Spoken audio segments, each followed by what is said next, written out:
Nkosi yami, angiqale ngokuthi mina nguNkaberong Yebo. wakwaNdwandwe emahlabathini kwesenkosi uZungu Induna. oyinduna ke yesizwe uSokomdini neNdlunkulu. Yebo. Nkosi yami, silimele lana. Yebo. Ngikhalela kakhulu umndeni wakwaDlamini nesizwe ke njeke sonke. Yebo. Njoba ngila nje kwamaye yijongo nje belijwayele ukufika lana. Njoba maye ukulomgangatho kuwo nje. Ngiyakhala kwamina uqobo ukuthi hayi sishawe ngeqibantwala. Yebo. Impela. Yebo. Ayi usasho ubusaselapho nje ukuthi insizwa lena ibifika lapha kwaMayimayi. Ngokwakho nje ubungayichaza nje ukuthi bekuyinsizwe enjani nje nduna yami. Inkosi yami bekuyijongo nje elithandayo elinomoya wokuhlukanisa ngoba umoya la emhlabeni ihlukene. Khona umoya wokuhlukanisa, khona umoya ongahlukanisi. Yebo.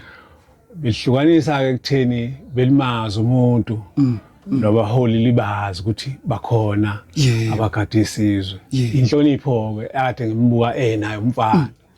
Yebo. Yeah. Hey. Kuyezwakala nduna yami amazwi ongabhekisa insizweni siqale ngeinsizwa nje usasivala amazwi ongabhekisa insizweni nje ngokulahlekelwa enye insizwa ibiphila nazo futhi ibiphambili nje iqhakambisa futhi nobujongo. Ngingathi nje emajongweni Nkosi yami walehlwa ngalungehli phephisani nje impela ninonke.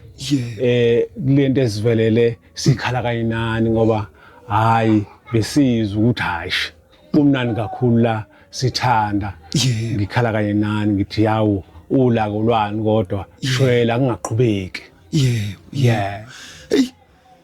Inayi inkinga esibukayo thina nje mhlambe iyingozi nokushayela mhlawumbe kwesivinini esingathini nje kubaculi mhlawumbe nje ukukhiphe nje izexwayiso nduna yami usuyibhekisa nje kubaculi bonke mhlawumbe ekugijimeni ngesivinini mhlawumbe nokushayela nje mhlawumbe ngezikhathi ukuthi nje bephephe amazwi nje ongabhekisa kuwo.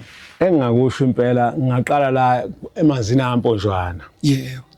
Cha batabethu bafowethu hayi utshwala bukhona sifice bokhona sobushiya bokhona.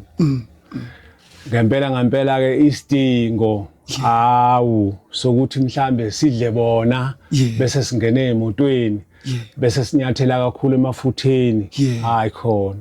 Ngicela nihlukanise leyo ndawanyana nje nehlisise ngakuleyo ndawo. Kunesandla ekutheni sithole sisingene enkingeni enjena. Angisho ukuthi uyazwe yilokho umntwana cha ngithi nje hayibo sithole bokhona sobushiya la. Yeah. Asibonge nduna ngiyavala manje sengivala nje isizwe sasemsinga silahlekelwe kakhulu lapho ukubone ama trend ebekenziwa kwezinkundla zokuxhumana omama bejabula mama basemsinga balahlekelwe kakhulu amazwi nje ongabhekisa kubo nje amazwi enduduzo. Nkosi yami isizwe sasemsinga sisonkana umntwana bekungeyona owenu kodwa bekowethu sonke kunjalo kodwa nje ngiyanikhalela ngithi hawu Nkosi yami ukuqinisela akukho esingakwenza izinto ezenzekayo empilweni asiqiniseleni nje sivume kubhlungu nje ngikhalela kakhulu. Asibonga kakhulu nduna yami asibonga kakhulu abacela nje njengamanje ngoba phela siyabona ukuthi sisila sesesigodlweni la mhlambe induna singasibeke mhlambe ukuthi ke ngoba isiza nje isiza kanjani abathanda futhi ukuthi beze bezothi ukusizakala kuhamba kanjani. Cha ke kulolo hlangothi Nkosi yami njoba kusesigodlweni hayi mangaqonyoza la mangabe mhlambe ufuna ukushada noma ukulobola dlula ngapha phela sithi uxoxe eduze silungise ezinye izinto.